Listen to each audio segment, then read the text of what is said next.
How to delete your Viber account permanently. Hello guys, this is Atticus and welcome back to another tutorial video. In today's video, I'll teach you guys how you can delete your Viber account permanently. So without any further ado, let's dive right into it.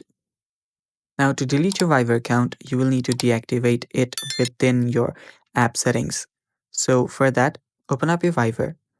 Deactivation is a permanent action, so once you do so, all your account and associated data will be removed. So to do that, head over to the More on the bottom right corner of your Viber.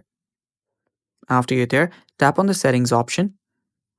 And after you head over to Settings, on the top you'll find Account. Tap on Account. And after you tap on Account, you will need to navigate to Deactivate Account. Tap on it.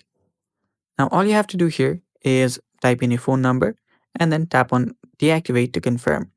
After you tap on Confirm, your Viber account will be deactivated, meaning that your data will be permanently removed. Now, if you want to reuse your Viber app, you will need to register for a new account. And after you do so, all your previous data will get deleted. And it's that simple. That is how you delete Viber account. Thanks for watching. Stay tuned for more upcoming videos and bye-bye.